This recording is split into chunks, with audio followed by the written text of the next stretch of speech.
Thank you very much, Mr. Chairman. And to add to that point, I would say two things. First, in my state of New Hampshire, to show the fact that there is a bipartisan willingness to address these liability and tort issues, I would like the committee and these members to know that with regard to liability caps, New Hampshire in a bipartisan way passed those liability caps to ensure that we could have productive employers and job creation in the State of New Hampshire. Secondly, I would note that the President of the United States in his address, State of the Union address, addressed the need for medical liability reform. I would argue that we need to expand that into having thoughtful discussions in a bipartisan way to ensure that employers in our country, small business owners in our country can be more productive. What I am hearing today is that you want to be empowered to create more jobs, to have greater certainty for your business plans, and to pass on, maybe in your circumstance, sir, a company that you created from the ground up. And I commend that, and I appreciate that. And I think that we ought to inspire that in our nation. I want to go back to PLAs. I know that it's been discussed quite a bit, but in New Hampshire, we've got a $35 million project that has been held up for over 2 years because of the PLA issue. It's a Job Corps Center.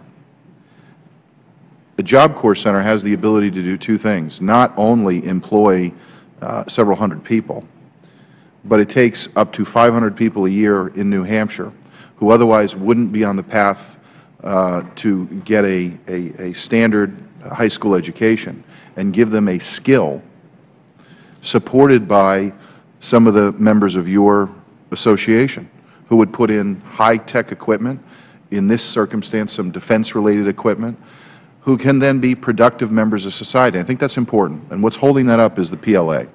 And I'm hopeful that in working with the Department of Labor that we can address that particular issue. So you do have support. I think the country has support. And my hope is that we look at this in a more common sense way and try to level the playing field. And I think that's the point that you were trying to make, if you want to just comment on that. Yes, it is. I hear a lot of discussion about the safety issues and the environment and things like that. And I guess in our industry, those issues are extremely important to us. I look at a project labor agreement. It does nothing with any of that. All it does is eliminate 85% of the workforce from being able to work on those projects. And history has shown it raises the cost of the project anywhere from 18 to 22%. And typically that is always taxpayers' money. It's not private funds. It's the taxpayers that are footing this bill for an unreasonable regulation. I think I would add to that, municipalities, for example, for every $1 million they bond, it costs them about $100,000 a year. So if you think about a $5 to $10 million project, what that impact would be to a local taxpayer, and that's something that we should always consider. Secondly, relative to OSHA. 1970, OSHA was established for many reasons, but one of their prime objectives was to educate. This is an organization, I believe, that has moved from educating, which is, in my view, a partnership with employers, to nothing more than a gotcha agency. And I don't think anybody here at the table wants to be unsafe. I think all of you have a responsibility to be safe, and I think you take that seriously. What I'd like to see in the reform, regulatory-wise, OSHA be returned more to an education-based organization who could help both employer and employee for safety in the workplace.